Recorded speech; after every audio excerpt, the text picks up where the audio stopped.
always a miss, can't put my finger on it, but it's there. Wait for it to subside, but my mind won't apply, waiting for the clear. Is it bad sometimes? I like it when I lose control. There's something in it that's so beautiful. Listen, I can see the light, but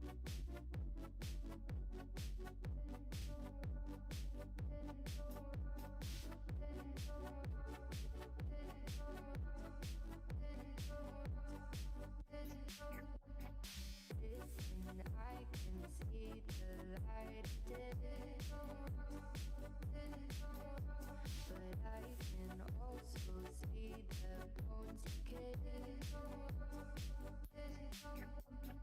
I don't know what else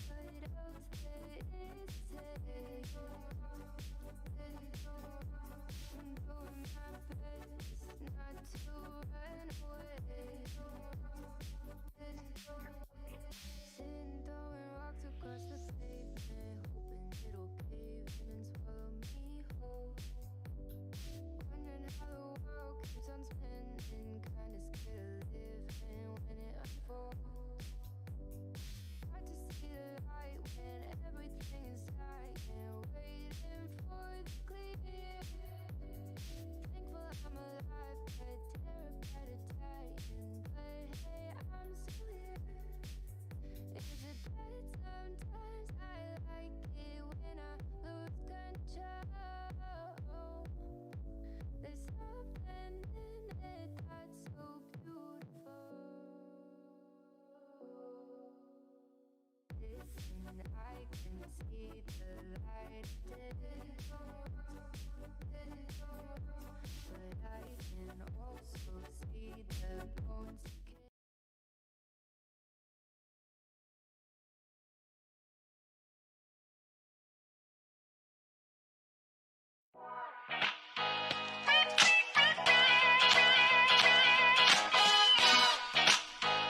Did they miss us? Do you think they missed us?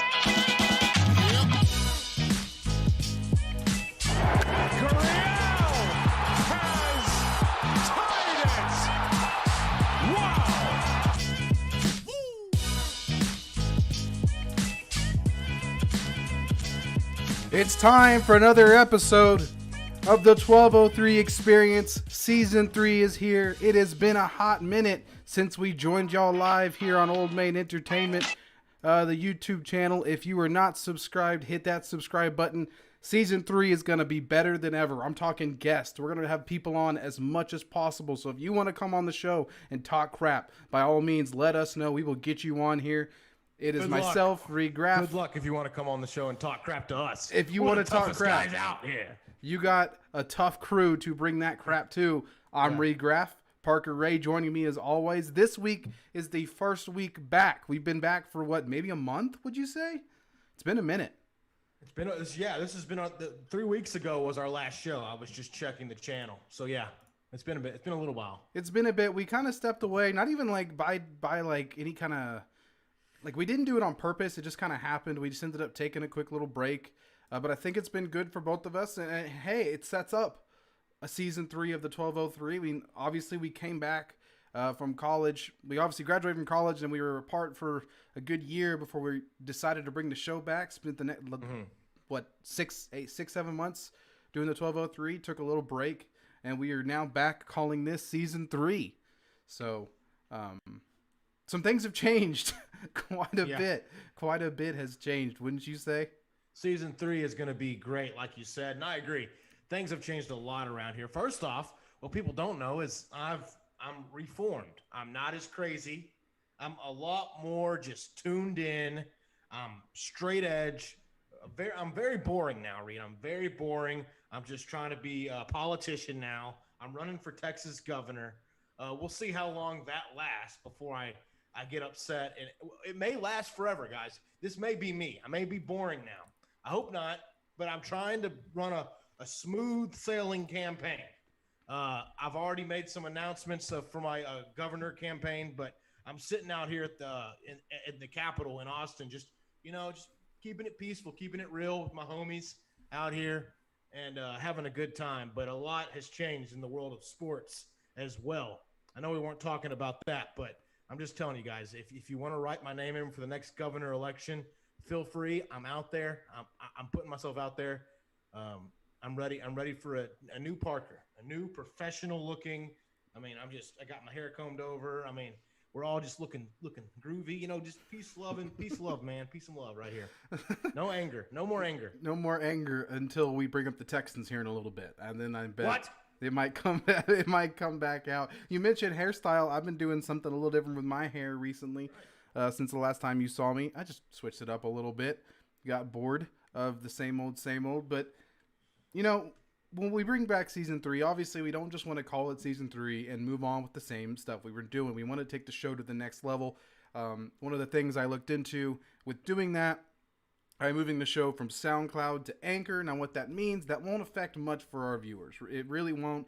If you watch the show on YouTube, we'll still be live on YouTube. If you listen to it on Apple, on the podcast app, or if you listen to it on Spotify, it's still going to be there.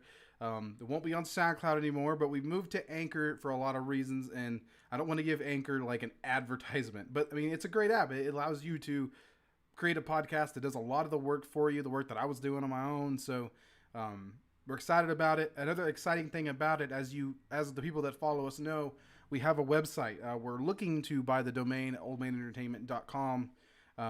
Right now it's a Wix site.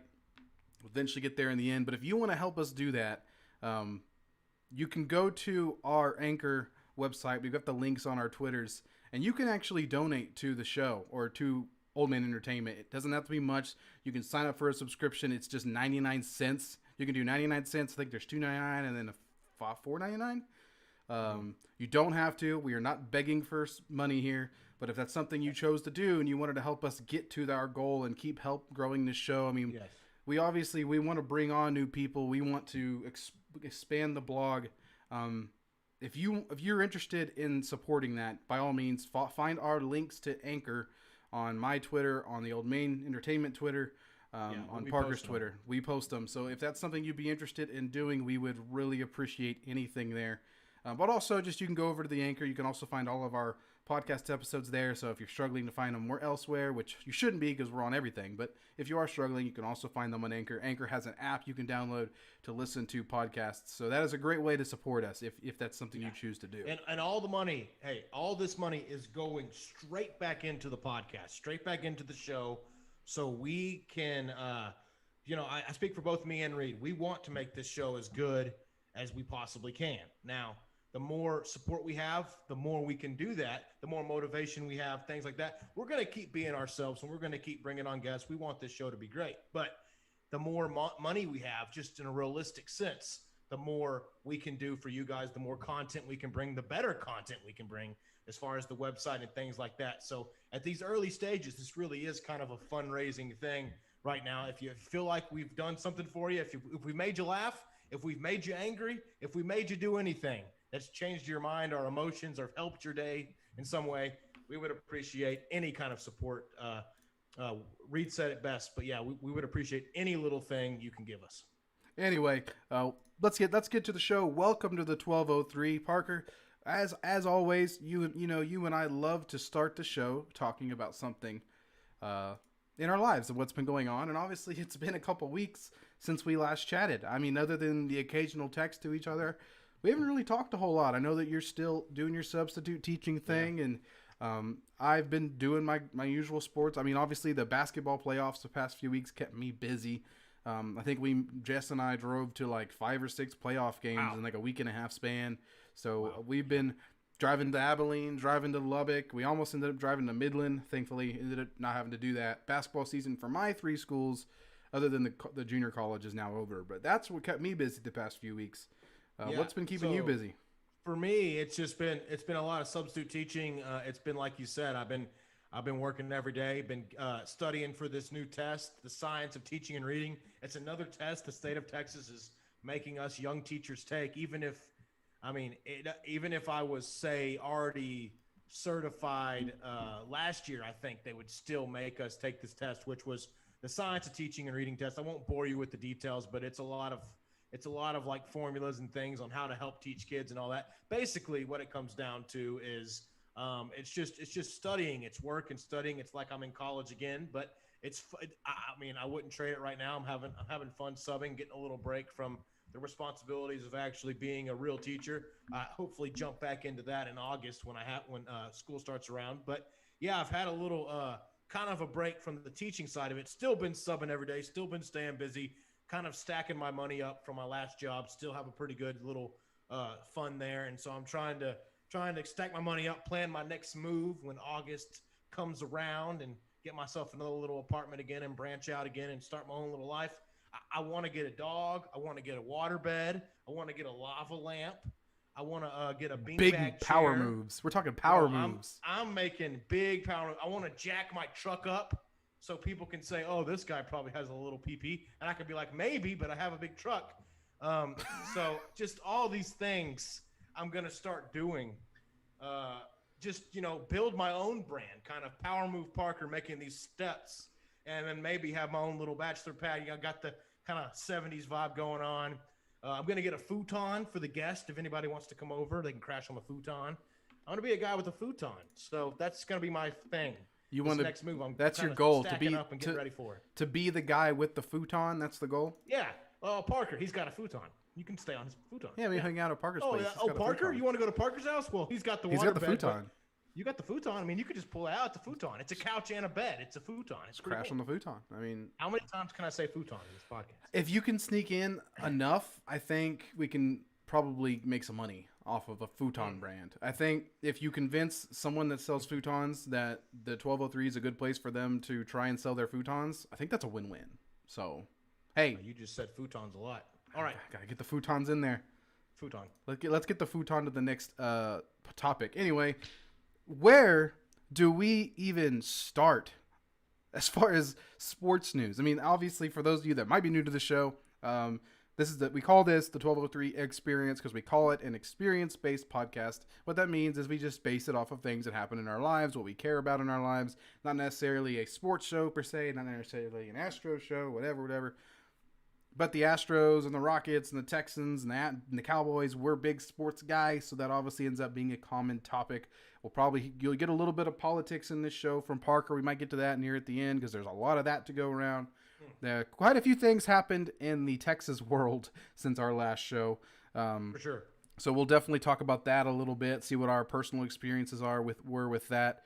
But let's start in the sporting world. And I think let's start with the most relevant news that's happening right this very minute. Let's talk about some Houston Astros baseball, right? Spring training is upon us. The Astros are, I think, 2 or 3 games in.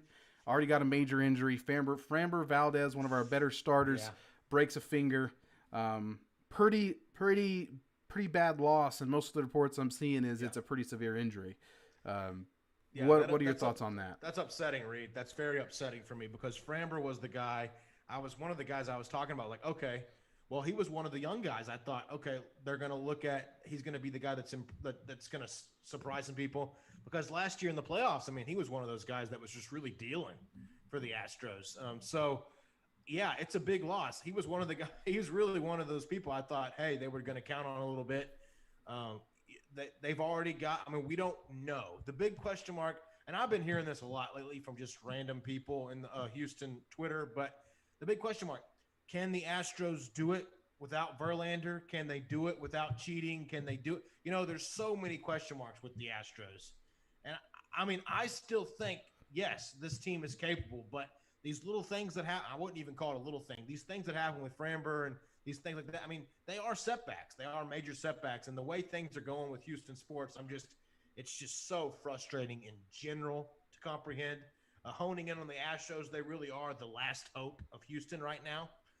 So, yeah, Framber going down was big, but I'm still holding on to the hope that the Astros offense, I still think will be great. I still think will be good. I think the bats will be good. The pitching will still be fine. It really will. I think will be. I'm going to leave that up to you with the pitching because I don't know enough about the other guys, but I just know it just seems like things are kind of chipping away a little bit. I know we've still got Lance McCullers. You still got Lance. You still got Zach. You still got Christian Javier. So you've got your 3. And obviously in baseball, as long as you've got your 3, you're set. Because, I mean, it's a 3-game series, right? Right, exactly. And so, I mean, even if the Astros just win every 3 of 5, you're still above 500, right? So, and you have those 3 main pitchers, you have a shot to win 3 out of 5. And you also have to keep in mind they've got some other options. They've got Josh James. I know he struggled last year, but he's had time as a starter. He can pitch as a starter. He's an interesting guy to keep an eye on. They have the guy Luis Garcia, who, if you really do, Astros fans, you need to watch tomorrow's spring training game because Lance McCullers is going to start. We're going to get a look at him, see how he looks. And then Luis Garcia, who's a prospect who's never pitched in the majors, but he's a pretty big prospect. I think he's 4th in the system or something like that. He's up there. He will be pitching after Lance. So if you want to get a look at 2 guys that are going to be important to the Astros' success this year, tomorrow's spring training game is your first chance to get a look at him. So that's a guy to keep an eye on. Tyler Ivey is a guy that's been in the system forever, and he could end up stepping into that role. Kent Emanuel. There's a lot of different names. None of them stars, right? You're not just gonna lose Framber and stick in another Framber and fix it. It's the same issue with George Springer. But I think they've got the depth to, even if he just misses the first 3 or 4 weeks, which is kind of what I'm expecting, 3 to 4 weeks maybe because you have to realize there's still a month until the season starts, so that's a month to recover, and then maybe a month and a half to 2 months.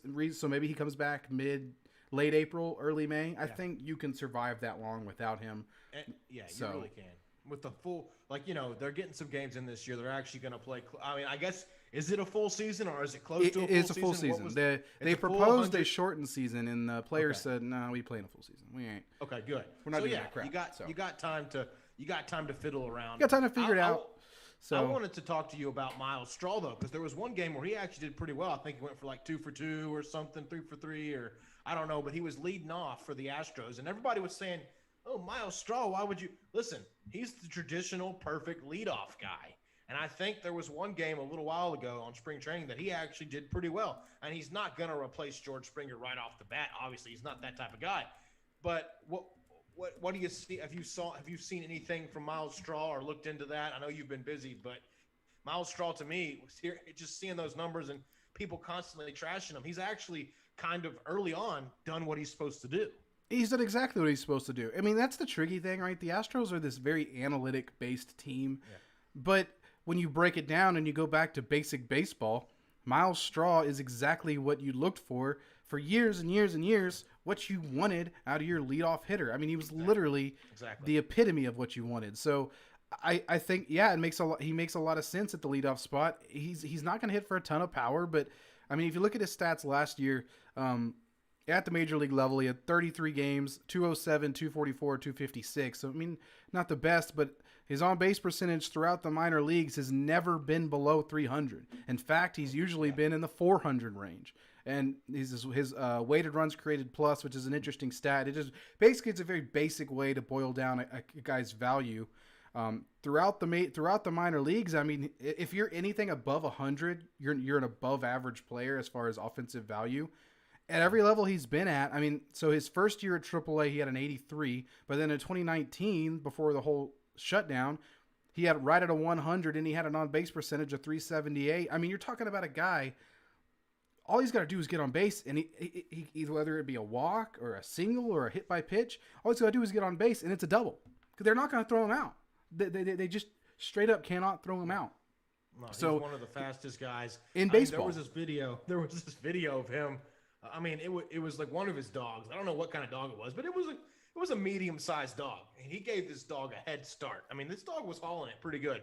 He gave this dog a head start, and then Miles Straw takes off, and he's passing up the dog. Yeah, I mean, that's hard to do. Hard to do. Got to remind him who's the boss or something like that. Yeah, and he just ran past him. Yeah, I mean, he's going to be just fine. Like, people really freaked out when they lost Springer, and I guess, that's fair. But for a very analytic-based team, Straw gives them a very traditional style leadoff hitter. You also have the option of hitting him ninth and having him be the flip guy, which I'm a big fan of the flip guy. I think having that guy at the back, especially in the American League where you have the DH, that you don't have to hit a pitcher ninth. You bat Miles Straw ninth, and then let's say you lead off, I don't know, Michael Brantley, Kyle Tucker, one of those really high on base percentage type guys. I mean, I think honestly, the more I think about it, Brantley makes a lot of sense. just because he puts together such good at bats. Although personally, I think Brantley's perfect for the 2 spot. But the patience, he's patience. He's going to work the count, and pitchers don't Yeah. want to face him, so they're going to face the leadoff hitter. Man, that's a hey, you know what? That would be something if they did do that.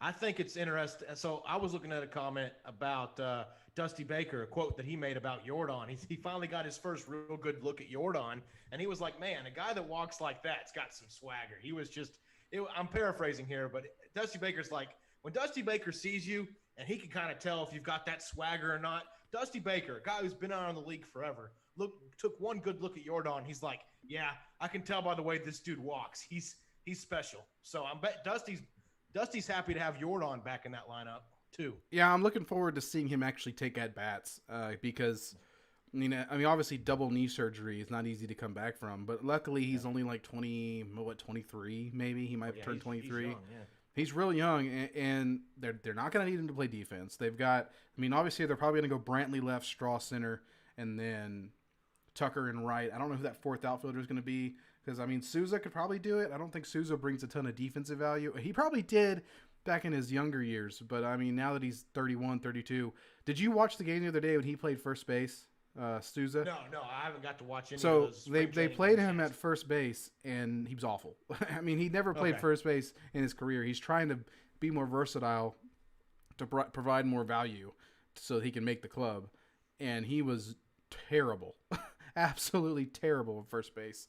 Obviously he could field a routine ground ball, but there was I think Gray Kessinger, the shortstop, threw it to him, and it was a pretty routine scoop per opportunity at first, and he didn't know what to do. He was holding the glove wrong, and Souza just didn't know how to handle it. No. So I don't know if Souza.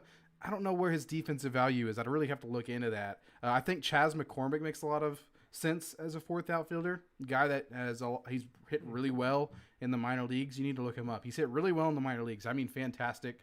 He was a really late round pick, kind of a Tyler White type story, where he's just a late round pick that just kind of hit his way to the major leagues. So he could be an interesting guy. He's athletic. He made that crazy catch at Corpus a couple years ago.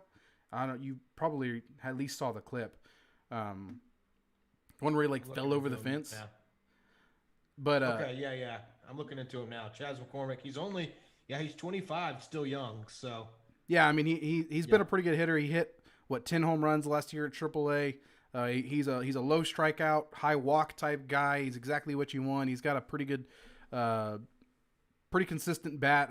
He's hit about 260 to 280 his entire minor league career. You can probably expect 250 from him if he's playing really well at the major leagues. But as a 4th outfielder, you'll take that. So I think he's a guy that you could look for in that 4th outfield spot. There's another interesting thing I wanted to talk about. There was an article about it today by I think it was either Brian McTaggart or Chandler Rome. There's a couple guys trying out some versatility. Like I mentioned, Steven Souza, he's trying first. They also have Corey Lee, the first-round pick from 2019, the catcher. They had him playing left field and the corner infield, so first and third. Just trying to find value for guys because, the Astros, they had Marwin, and Marwin was so valuable in that he could play everywhere. And they've become a team that likes playing guys in other positions. Look at their infield. They've got Correa that can play short, that he can play third, he can play second. Altuve can play second and short. You got Bregman, who can play pretty much anywhere on the baseball field because he's a monster. So, they love that versatility, and they're trying to create that versatility. Another interesting one, Pedro Leone. We talked about him. They had him trying out at shortstop. He's been an outfielder. Yeah, I was hearing some stuff about Pedro Leone. What was that? So I guess because they're trying him out, so for some reason, I guess people kind of got freaked out or whatever because they're moving him around to different things. Listen, the Astros like to move players around. They like versatility, like you said. Yeah. I'm curious to see. It's not the end of the world if they move a player from here to here. People just get so crazy now. But go back to even Craig Biggio before this. Analytic era. He came up as a catcher. Ended up being a second baseman. He played everywhere. Yeah, he was out there, man. So yeah, baseball players that can do that. They're true baseball players. They're just baseball players. You've got athletes, you've got hitters, and then you've got baseball players. And some of them you get all three in one. But the Astros are looking for baseball players that can do a little bit of everything. And so, yeah, I'm excited if he can do that. I mean, move him around. Yeah, I all you mean, want. don't be I care. mistaken. Pedro Leone's the center fielder of the future. He's a 5-tool dude. No, they're not got just all throwing the that out tools. the window. They're just trying to see what he can do. They're trying to find a way to get him to the major leagues. And I mean, maybe he plays his way up and Miles Straw ends up being the fourth outfielder. And you got Pedro in center. I mean, they're probably going to start him at AA or AAA to start, unless he just, really impresses people. But, I mean, right now they have Aledmus Diaz who can play a lot of infield positions, and he's been a pretty good hitter in his career. And I think he's still on contract for another year. So, I mean, they're not like super pressed. I mean, Abraham Toro, I really like him. He's a lot like Marwin. He's a switch hitter. He can play third. He can play left. He can play short. He can play second. He can play catcher. He actually was drafted as a catcher. So, talk about a utility man. You got a guy that can step in and play catcher. I really like Abraham Toro. I really like Aledmus Diaz. But, I mean, yeah, of course, Pedro Leone. He's 22 years old, all the tools in the world. They could play him he's just like Bregman. I mean, you can play him anywhere, and he's just a pure baseball player, like you said, and he'll figure it out no matter where you play him at. So, thought that was interesting to see that they were trying him at shortstop, and everyone was like, they're trying to find Carlos Correa's replacement. Look, I mean, it's just that's the stuff I mean, you're better at digging into the stats and the facts, and I look at just reactions. I look at social media. I look at things like that. And that's just always funny to me. It's like they don't know anything about the team. Something weird happens, and like, oh my God, they're just flipping out. It's great. You gotta love it. And a lot of contract talk we can talk about as well. I mean, Carlos Correa, he's pretty much come out and said, "I want to be an Astro," and if it it honestly makes a lot of sense for the Astros to make a deal now, just for luxury cap space and whatnot. I was looking at it a little bit. I don't know the details, but I know that it makes a lot more sense for it to happen soon. So what's the deal with that? They got him in arbitration, or what was the whole? Well, so they went to arbitration. I think they eventually ended up coming to a deal for the year. I don't know exactly what it was, but is it just for the? It's not for the long-term deal. No, it was just 1 year to avoid arbitration. Okay. See, that's where I get a little upset personally. I'm like you. Why don't you just sign the guy? He is Mr. Astro at this point. I mean, he is. He can't go anywhere else. Like, where's he going to go? He can't go anywhere else. He's talked way too much shit to go anywhere else. He's burned a lot of bridges. He's not going to go. He's not going to go to New York. New York's not going to want him. He's not going to go to Los Angeles. He'd get killed. I mean, he would get killed in those places. I mean, I swear to God, I don't want him to go to those places. But if he did, I mean, they would eventually warm up to him because he's a great player. But he's, like you said, he's one of those guys that has just he's Mr. Astro. He's got to be. He's fought for this franchise tooth and nail. He's told, if you don't know what what you're talking about, shut the F up. He's told people, he's gone on the record against ESPN, against everybody, fighting for Houston. So you got to love that. You can't get rid of a guy like that. No, you absolutely have to keep him. And the thing is, it's going to cost a penny, right? I mean, it is. You see the contract that Tatis just got, and I think that's kind of an anomaly. I don't think it's quite fair to compare Tatis's contract to what Correa is going to get, because I love Correa. I think Correa is going to win, if not won, several MVPs. But he hasn't done it yet. He hasn't put that full season, I am an MVP type caliber season together yet. He just hasn't done it yet. So to expect to be paid like that might be a little unrealistic, and I think that's probably where the holdup is. I think Correa, rightfully so, sees himself as an MVP type player. I mean, think about it, dude. Yeah, he's a 6'5" shortstop that runs has a 55 grade speed. For those who don't know, 55 out of 80 is just above average scouting scale.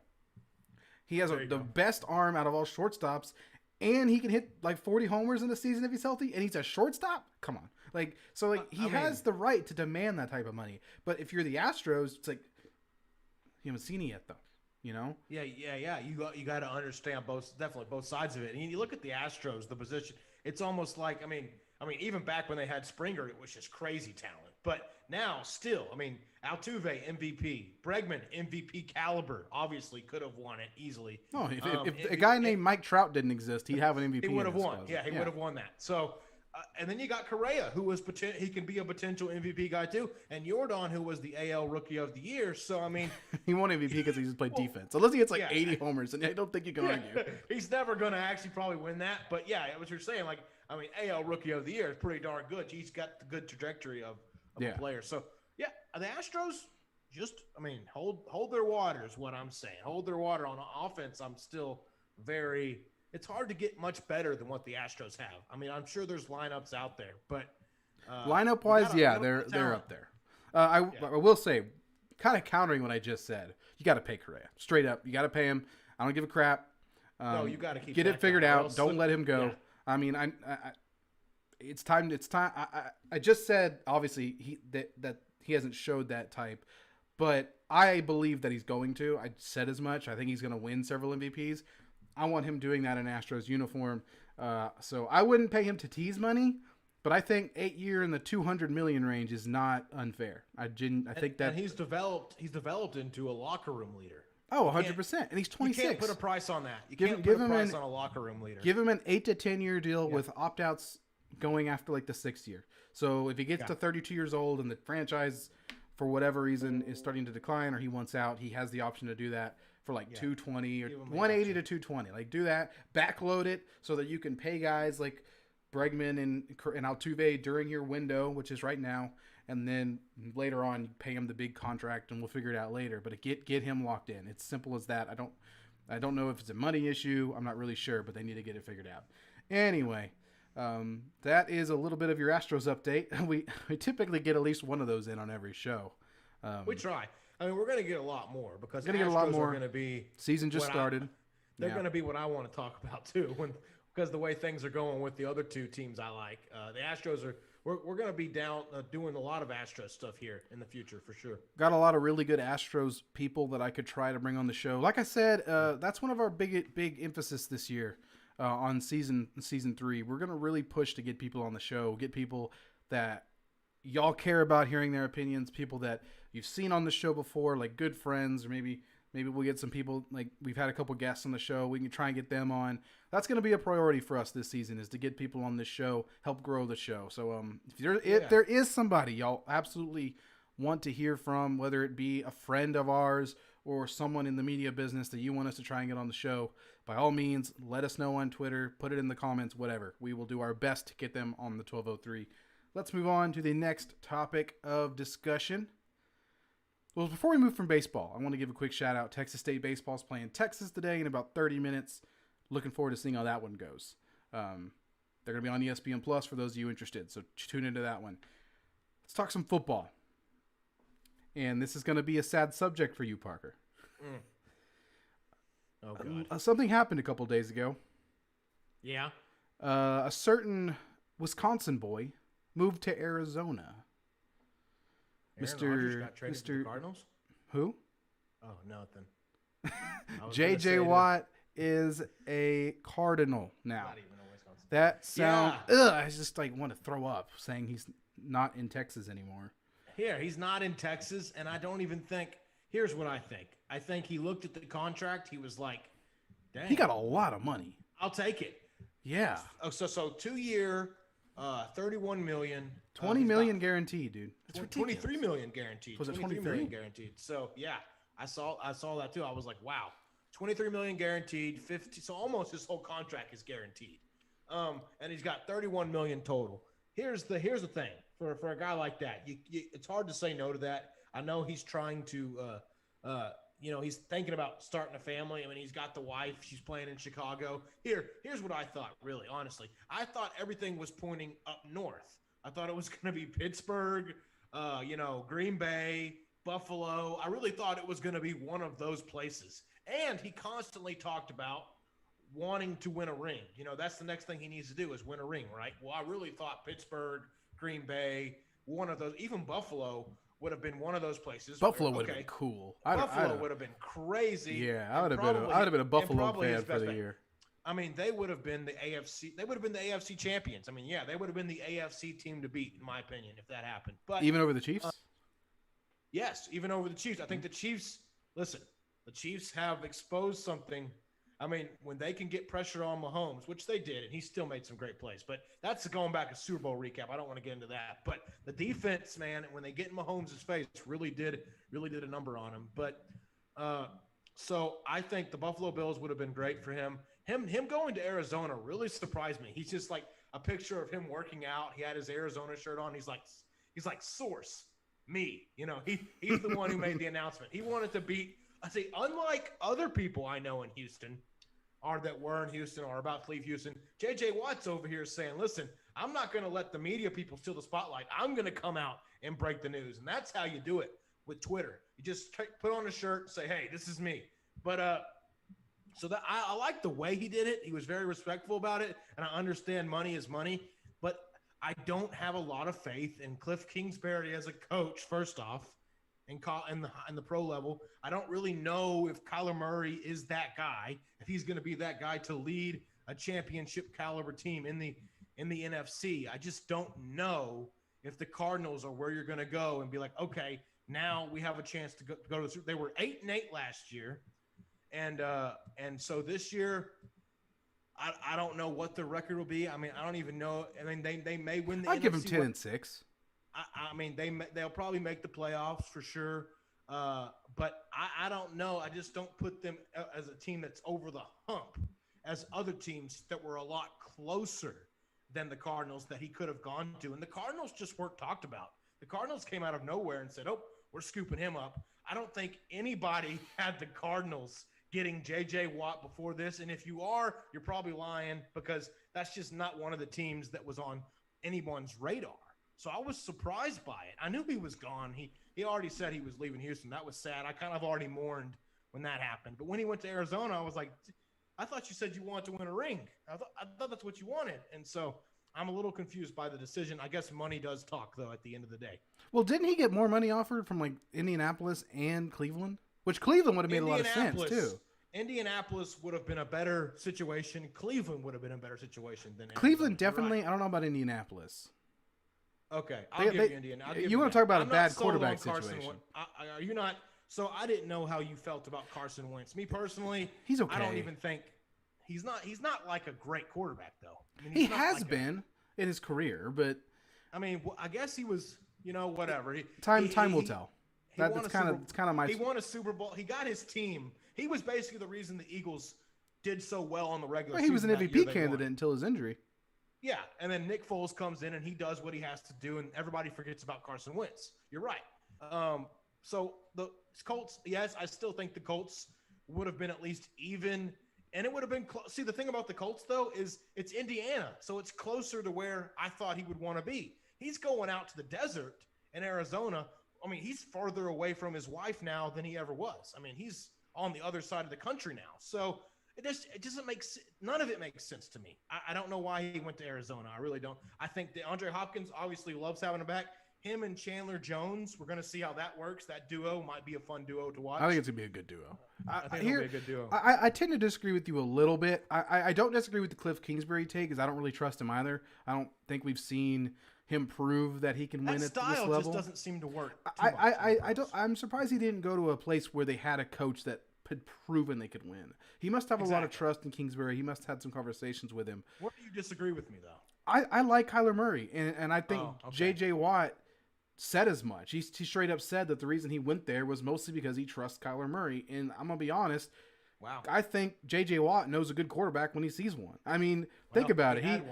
He got stuck with he had Matt Schaub for the early part of his career, and then they went through that string of terrible quarterbacks, and then they finally got a good one. And he noticed it. Yeah, and I think he sees a similar situation, but with a better. I mean, the Arizona Cardinals are a pretty good organization. They're run well. From someone that had a family member there for a long time, it's a great place to play football at.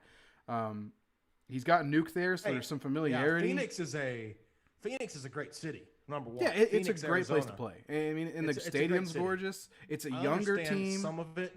Yeah, I understand some of it. And here's the thing: if it's a younger team and a younger quarterback, I guess Kyler Murray may not be. Maybe I think Kyler Murray is a little worse than you think, but at the end of the day, I think we can agree there were better quarterback options out there and better places out there than Arizona. I mean, there were places that were being talked about that J.J. Watt could have gone. Let me ask you this: and would have been better. What were the other options? I kept hearing Buffalo. I'll say Josh Allen. I kept hearing Green Bay. Yeah, Aaron Rodgers is better than Kyler. Yeah, I kept hearing Green Bay. I kept hearing Pittsburgh, which you don't really know about Pittsburgh. I wouldn't. Yeah, I'd say Arizona's a better spot. As far as quarterbacks go, you don't know. I mean, his brothers are in Pittsburgh. That's the whole reason that Pittsburgh was a rumor. As far as like teams trying to win a trophy, Pittsburgh is.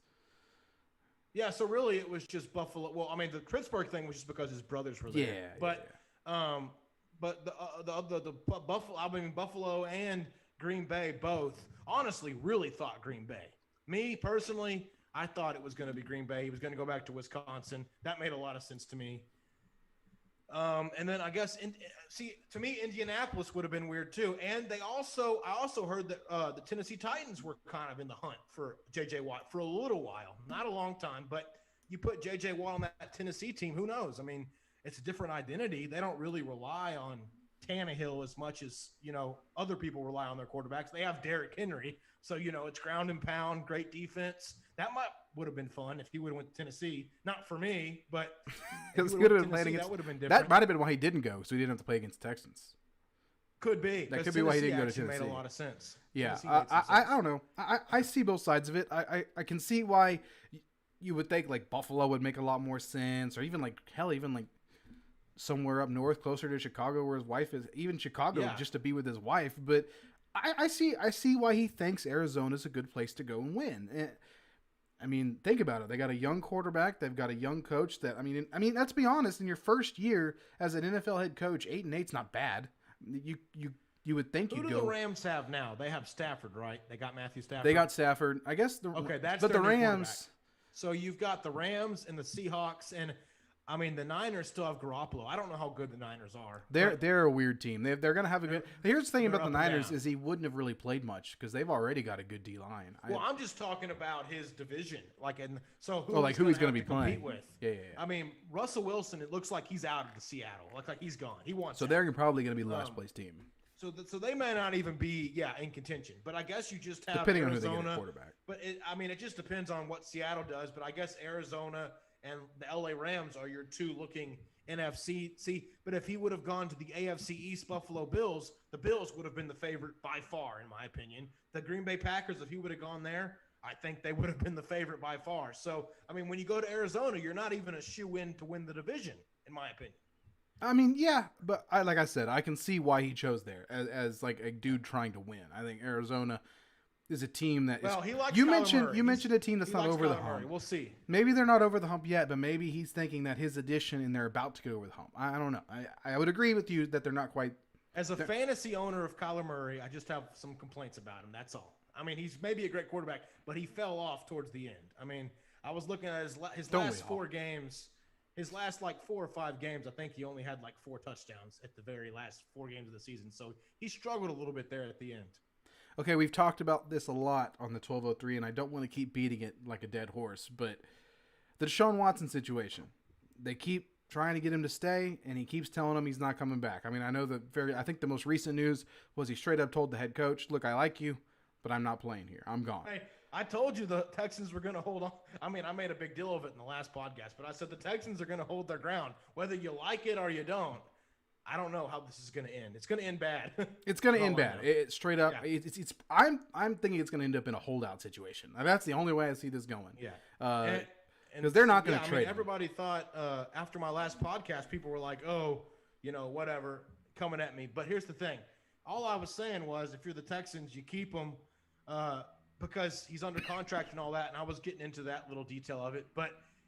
I thought was like, okay, I understand what I'm saying, but realistically, it looked like he was going to be gone pretty soon. But the fact that he's still there, almost it kind of doubles down on my point to begin with. It's almost like you hear 2 different things. I mean, Nick Caserio and those guys, you hear them say one thing, and then Deshaun Watson's camp says another thing, and it's almost like they couldn't be farther from each other. They're not on the same page at all. Not even a little bit. One person's like, okay, we got him. He's going to be our quarterback. Yee, we like him. And the other guy's like, no, I hate it here. I want out. I don't want to be here. I don't like you. I don't like the way you look. I don't like the way any of this, I just don't want to be here. I want out. And so that's what I'm seeing a lot of with 2 different completely just how can you be that out of touch with your franchise quarterback? If you're first off, the Houston Texans, how does it get to this point? If you have a guy like that, how does it get from, okay, he's our guy, and then 5 months later, all of a sudden, he wants the hell out? How does that happen in 5 months? There's just, I mean, it's complete destruction, right? It's self-sabotage destruction. Have you seen anything like it? Have you seen a franchise collapse? Kawhi Leonard, that's about as close as it gets. But even then, like, the Spurs are still competing. The Spurs have bounced back since then. Yeah, they've gotten just as good. Like, Keldon Johnson got named the Rising Star today. So, like, the Spurs were able to bounce back because they were still – everyone saw through Kawhi Leonard for what it was. They saw that he kind of just whined his way out, and the Spurs were able to still the Spurs were able to maintain some integrity, and everybody knew the Spurs were still a good organization to be at.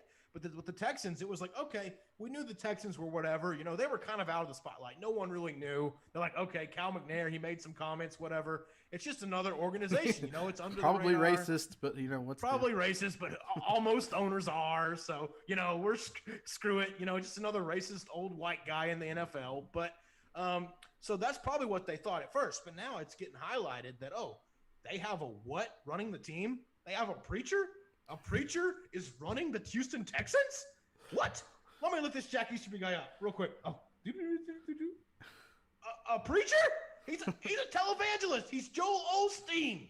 This guy is Joel Osteen making decisions. It's like Osteen running the freaking like Rockets or Astros. Imagine Joel Osteen coming in to a franchise and said, "Lord, I'm sorry, I'm a Christian, but I'm just saying, Lord, I tell you, I'm coming in and we're gonna power through the day and."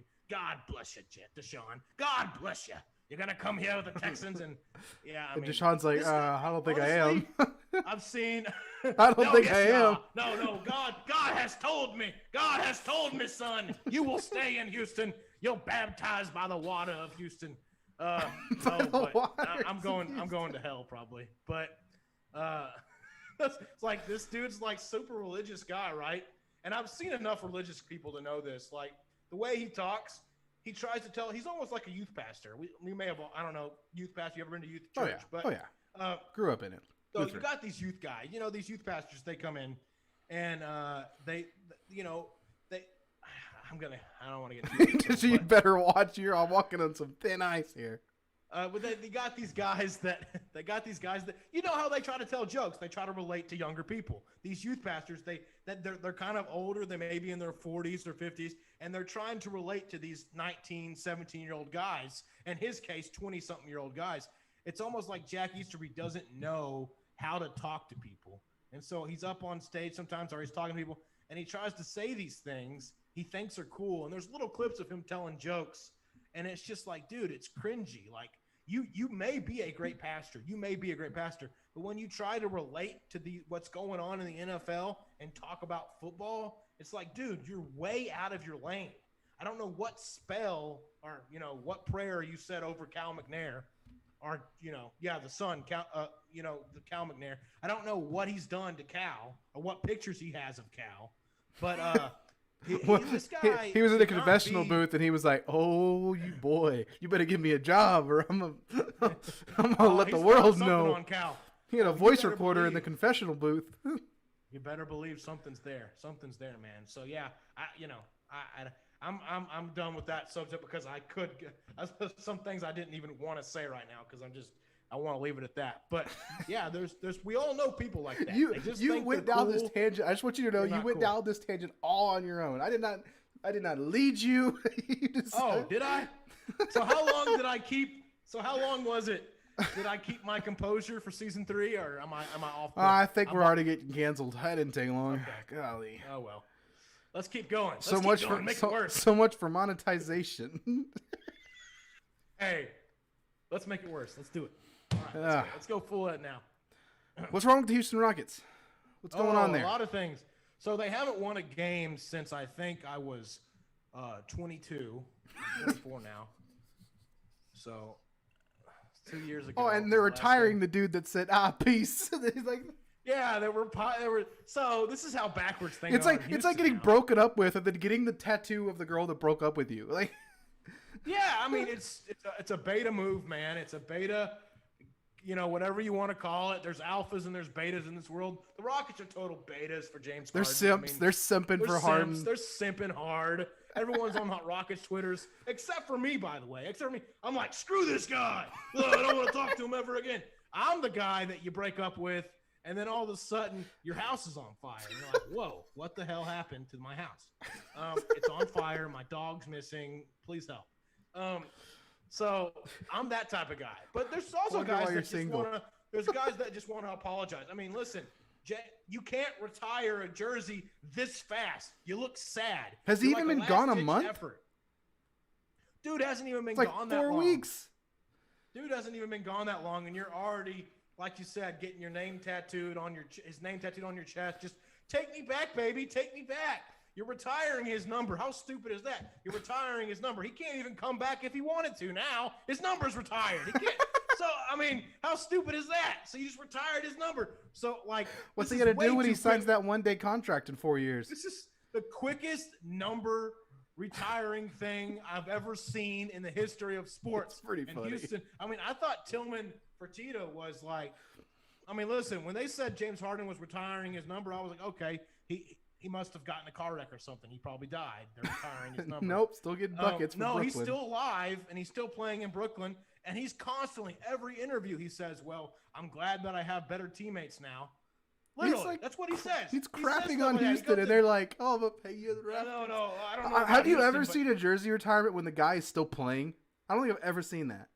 And he's playing tonight, Wednesday night. For another team.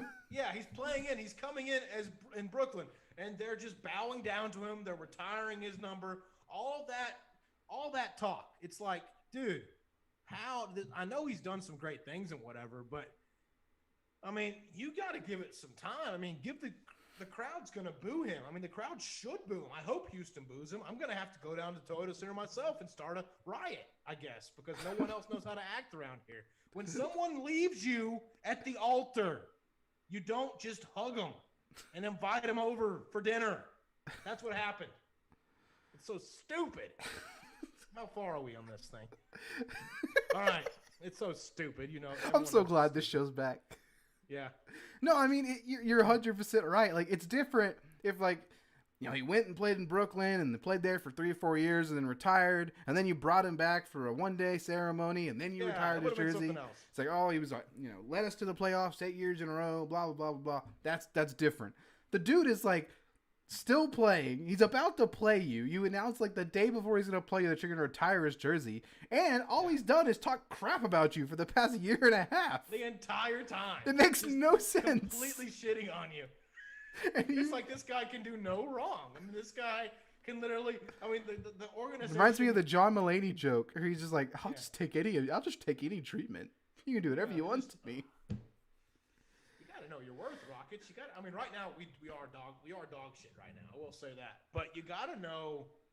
You got to know your worth. I mean, come on. I mean, this is a lesson to all the simps out there. Know your worth, simps. You're going to mean something. I got the title of this episode now. The Houston Rockets are simps. That's the name of this episode. That's the exact definition of a simp. You're right. You're 100% right. Oh, yeah, I didn't think about that. That's hilarious. But like, back to like the on-court performance. I mean, I know that Christian Wood is hurt. Like, and that's a big issue. Christian Wood hasn't been on the court. But what are you seeing that's really costing this team? Why can't they win a ball game? So when I watch the games, I see that. They don't really it's kind of one of those things where they shoot a lot of threes, but they don't have the weapons that they think they have. I mean, they've got guys that maybe I thought Steven Silas was going to come in. They were going to play more of this inside-out game. Christian Wood gets hurt, and then all of a sudden they forget about the inside. They say, screw the inside. We're just going to play completely drive and kick outside basketball. Not last game. They played Cleveland last game. They still lost. But the game before last, they shot 45 three-pointers and only made 3 of them. Only made 3 out of 45. At some point, you got to stop shooting three-pointers. So that's my thing is that they're playing like they think They're playing like they used to with James Harden and CP3 and those guys that could shoot threes. They don't have those guys anymore. They're gonna have to adjust. They've still got talent. I think John Wall's still great. I think there's some guys they can still move around. I mean, Boogie Cousins, he's gone. They got rid of him quick because he wasn't. Honestly, I liked Boogie Cousins. I don't know why they didn't try to keep him, but they got rid of him quick because they're just trying to play this fast-paced three-point shooting again. They're forgetting completely about what Christian Wood did that was so good, which was he got down low, shot some mid-range shots, was able to be a presence down in the paint. So right now it's just John Wall driving and kicking to guys that can't make it. I mean, you've got guys that are young, inexperienced. I think they're one of the interviews I saw was like they had a bunch of tightness. So like they're shooting and they want to make it so bad that they just can't. And I knew this team wasn't going to be very good. If once Harden left, I thought maybe if they made the playoffs, it would be fun. Christian Wood would have been awesome if he was still healthy. I think they still would have been at least somewhat relevant. Now it's like, okay, they're going to be one of the last place teams. We'll see what ends up. This year is going to be probably a wash at this point. If Christian Wood does ever come back, I mean, I honestly kind of want him just to rest and become fully healthy. If maybe chill for a little bit. I think they're going to keep him out until after the All-Star break. So they'll have the All-Star game, and then they maybe bring him back after that. But at this point this season, it really is going to be it's going to be interesting to see. They're probably just going to kind of coast to the finish line. I don't see them winning very many games. But, yeah, I'm excited. The Spurs are hanging in there. They're like the number 5 team. What's another team that's the Mavs are kind of battling back up towards the top again. They're kind of doing what I think the Rockets would have been doing if Wood was healthy. They're just kind of barely hanging there. The Mavs and Rockets would have been right by each other, I think, if they're still were. But the Spurs, the number 5 seed, and here's the thing about it. Like I was talking about, like players that have moved on from the Rockets. The Phoenix Suns are the number 4, number 3 seed. They have CP3, Chris Paul. That old Chris Paul is still balling out with the Phoenix Suns. Don't they have the Clint Capella guy? You know what? I think he's in Phoenix too. I look at that, but. Oh, if they do have Clint, that would make sense. I thought last time I saw him, I think he was with the Hawks, but I have to look at that. But, I could be wrong. I mean, you're the basketball guy. Yeah. So they have Devin Booker. I know that. Him, CP3 and Devin Booker have been very good. But, yeah, the Spurs, man, the Spurs have been in the hunt. They're a top 8 team, like in the middle of the he's with the playoff Hawks. hunt. He's with the Hawks. Anyway. So I'm excited. I mean, you got the Spurs, you still got the Lakers. I mean, Anthony Davis has been hurt, so they really haven't pressed a lot. But the Utah Jazz have also been a surprise team for me. The Utah Jazz, they run up and down. They shoot a lot of threes too, but they also have Rudy Gobert in the middle to block shots and kind of be that easy dunk layup guy. So Utah Jazz are another team to watch in the Western Conference, but the Phoenix Suns and the San Antonio Spurs, for them to be up this high is actually, I mean, it's kind of exciting for Phoenix and San Antonio fans because two cities that really love basketball. I know the Suns used to be kind of in the hunt a lot of times with Steve Nash and those guys. So the Spurs and Suns had some pretty good playoff rivalries back in the day. So maybe they can get a first-round matchup. That'd be kind of cool to see Phoenix and San Antonio play each other again in the first round or something. I guess we will see. Normally, for those of you that are usual here for the show, we would kind of start wrapping up right about now. But it was first episode of season 3, first time being back together for a little while, and we obviously both live in Texas, so we both had to live through this historic winter storm. I think it was a week and a half ago now, 2 weeks. And I was just curious, and I wanted to talk about each of our experiences. And it sounds like yours was a lot worse than mine. Now Parker is located in the Houston area. Yeah. A lot closer to the affected area than I am. I am in West Texas as of now. At the house, we really didn't have a ton of issues. I mean, obviously, we had a lot of snow in town. The roads were not safe. We lost power. We lost water for like a morning. So we started losing water pressure, and we thought we were having a pipe freeze up. So that was kind of scary. So we drove to town to grab some water bottles. We were going to buy one of those big gallons, and they were already out. So we just bought a bunch of water bottles. By the time we got back, our water was running. So we ended up having water pretty continuously. We never lost power, thankfully.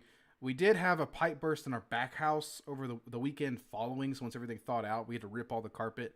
But compared to what a lot of other people had to deal with, I mean, other than a $500 plumbing bill, I mean, that was the biggest inconvenience we had, thankfully. Now, we had a lot of people in town lose power, and obviously it wasn't near as bad in West Texas, and we were able to pretty consistently stay up and running.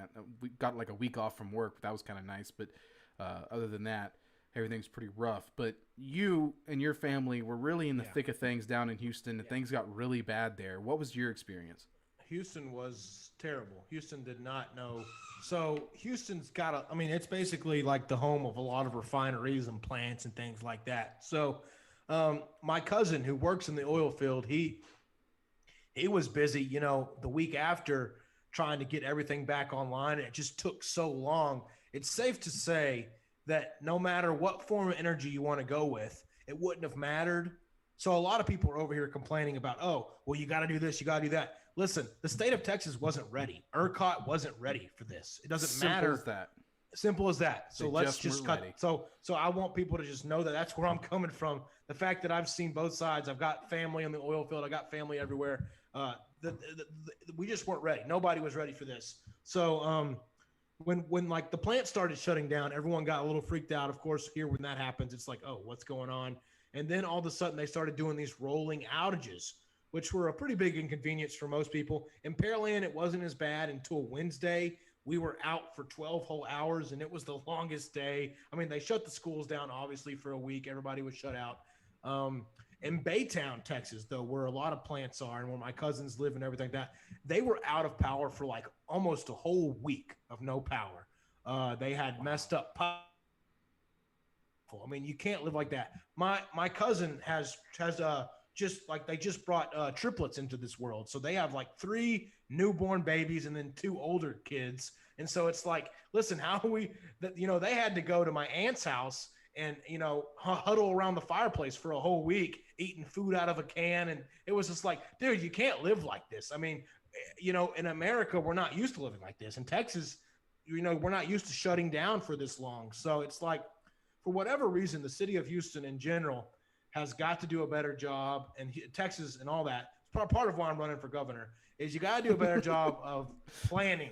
You got to plan for these things. When these things happen, you got to know, okay, well, we need to keep this plant going because you have to figure out, because first off, these rolling power outages were like kind of like, okay, we're going to turn off your power and then we're going to charge you extra for it. Okay, so you're not going to have as much power as you're going to be without a power for a week, but we're going to charge you more because we had inexperience. For the power you didn't have, we're going to charge you for that. Yeah, so that's basically like someone at a restaurant getting your order wrong. And then charging you more for it. Yeah, you're charging you more. Like, I didn't order a fish. I ordered a steak. What are you doing with the fish? That'll be $500, sir. Listen here, pal. We're going to fight about it. So, yeah, I mean, that's kind of what I'm seeing is a lot of upcharge. Luckily, in the apartments we're at in Pearland, it was only 12 hours of the inconvenience. The biggest inconvenience was trying to find food because the stores, everywhere else was just out of power. So you really just had to scavenge for stuff. You had to go to like 3 towns over just to get groceries. It was crazy. It was inconvenient, but Baytown, my cousins in Baytown had it a lot worse than I did personally. So I don't want to talk too much. I know they were without power for a very long time. So just the people I felt bad for were the older people and people with like newborns and babies, because those are the people that they need power. You can't just go, you can't have a baby. Like, try entertaining a toddler without power. You don't have any TV, you don't have anything. It's going to be a hard week. And it's like 10 degrees outside.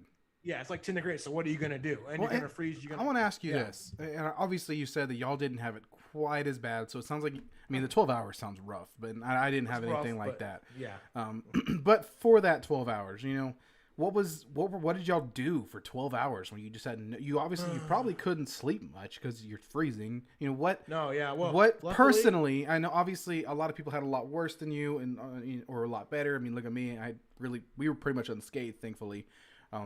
But what was your experience in that 12 hours? Just to kind of like, get a little bit of an idea of what that was like.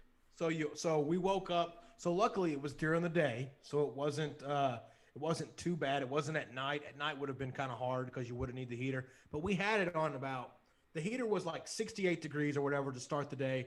As soon as it went off, it started dropping. I mean, it almost got into like the 50s during that one day. I mean, it was getting cold. So if it would have been another day without power, it probably would have gotten into the 50s or 40s inside the house. So luckily, y'all never got to like freezing in the house. No. Luckily, never got to freezing. We got almost into the 50s, but that was it. Luckily, we're pretty good insulated here in the apartments. But I mean, we wake up, power goes off. My dad, he's not very good without power, so he's basically just like, all right, I'm going back to bed. He huddled up and just went back to his room and just shut the door and said, don't bother me. So that was pretty much what he did. But me and my brother and my mom, we kind of hung out, talked a little bit. My brother got his guitar out, started playing guitar. I mean, just stuff we never usually do. Just kind of started doing and hanging out and talking. And that part was actually kind of cool, getting to like talk and have real conversations instead of just, telling little jokes. There's no all these distractions. Because we've all got different schedules. We're all pretty busy. I mean, we live together right now, but I mean, we're all working, trying to get in and out, do different things. So we don't always get to see each other. So yeah, that part was cool. Sitting around the table, we had to go, and luckily there was one seafood place, just random seafood place that had power. We went, we got some fish, we brought it back. We had the flashlight. We started telling stories and eating fish, and it was just like, it was just a fun little, almost like a camping experience. But as soon as the power went on, we were like, oh, screw that. We went back to our phones. I turned on the TV. Like, everything kind of went back to normal. It's not fun without power, but it was doable for the 12 hours. But I don't advise it. Like, if we would have had other people in the house with us, or younger people or older people, it would have been a problem. Luckily, we were all kind of able to take care of ourselves. So that's good. Well, that's good to hear. I heard you saw the horror stories of like the water bursting and then freezing in the houses, and they'd have like that one car where that one girl had her car parked and then a pipe burst and froze her car. I mean, just all these horror stories. And Jess and I were fortunate enough to not have any issues. My parents had it kind of back and forth. They'd have power for 3 hours and they'd lose it for 4, and they'd have it for 2 hours and they'd lose it for 6. So they were kind of on and off. But luckily, in the house there, they have a fireplace in the living room, and when they get that fireplace going, it keeps the living room area pretty warm. So they were able to stay warm. So that was nice. Jess's grandmother, or my grandmother-in-law and my brother-in-law, they had it pretty rough. They were without power for like 4 days. And she's an older lady, so that was unfortunate. And I think she ended up being okay, and they're fine now. But for a while there, that was kind of a scary situation. And obviously, that is scary. It's something that you never thought you don't think about. Yeah, having that kind of situation, and you don't think about how reliant we are on it. So when Jess and I had the pipe burst, in the back house, we'd have our water shut off for about 3 days. We didn't have water at the house. That was just and you don't realize how much water it takes just to take a shit until you don't have the water. So it takes like it feels like we bought like a 5-gallon. We had a 5-gallon jug at the house. We went and filled it up, and so we could use it for the toilet. Well, that thing was gone in a day. Like I never even used the restroom. I think Jess might have gone once. I didn't even go, other than to I mean, I'm a man who grew up in the outdoors. I just pee outside, so I really didn't even use it. Yeah, so you were just saying, doing what you can. Jess says it takes 14 water bottles to flush it, like to do because, like I said, we went to go buy water initially. They didn't have the gallons, so we just had to buy water bottles. And then so we were going through water bottles like crazy just to flush the toilet. And you just don't realize how reliant you are on that kind of stuff until you don't have it. So. That was interesting. that was an interesting experience. And then you get scared. Then you get scared. Like, oh, what if you run out of water bottles? What if you run out of? Oh, we did. We bought 2 packs of 30 water bottles. We went through it in 2 days. Like, because that's how much water things the grocery take. store. Yeah, because it was very eerie the day we were out of power in Pearland. Like, we tried to go to Kroger's just right down the road. And it was like, I mean, they had that place boarded up. They were like, okay, we're only allowing 4 or 5 people at a time. It's pitch black in here.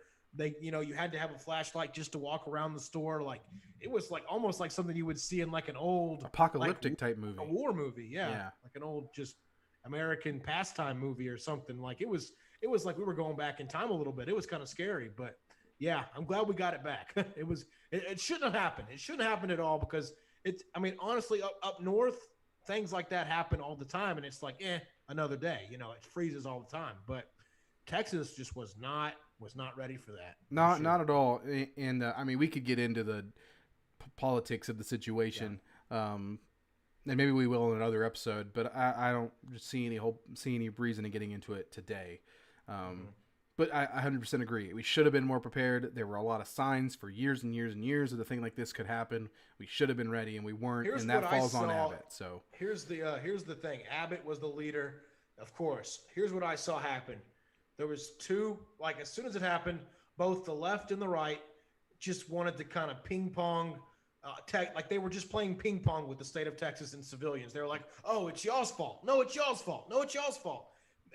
That's just how everything happens nowadays. It's so polarized. You can't come up with a solution because everybody wants to point fingers. At the end of the day, you got to man up, and that was the governor's duty. You got to man up, and you got to take responsibility. You got to say, this is what we did wrong. This is what we need to do wrong. But as soon as power went out in Texas, everyone was like, oh, you should have done this better. Or no, you guys should have let us do this. Or, it was just a lot of finger pointing. And I'm kind of sick of the finger pointing. I thought we were done with that once we got a certain guy out of office. I thought we were kind of done. Turns out we're still finger pointing, and I don't know if we're ever going to go back to normal as far as that goes, because people just can't stand each other right now, at least on social media. In real life, it's great. You get on social media, and it just becomes a war zone. It's crazy. Anyway, that's going to do it for another episode of the 1203. Luckily, the power is back on, and we are all doing fine down here in Texas now, including here on the 1203. Once again, season 3 of the 1203 started today. We are back with weekly episodes as much as we possibly can. Like I said, our goal this season is to get guests on, get people on the show. If there's someone you want to talk to, if there's someone you want to hear on the show, if you want to come on the show, let us know. Talk to us. Find us on Twitter. Parker is at Parker Ray. I am at Reed T. Graff. We also have at Old Main Entertainment. Well, I think it might be Old Main ENT. Check us out. Follow us. Hit us up. Also, like we said at the beginning of the show, we are now on Anchor. So if you want to support us on Anchor, please check it out. The links are on our Twitter. They'll also post a link to the Anchor version of the show once it goes up. So thank you once again, everyone, for tuning in. Parker, great to talk to you again, buddy. It's always good, bud. Always good. Once again, every Wednesday, 5 p.m., we are live on YouTube. See y'all next week.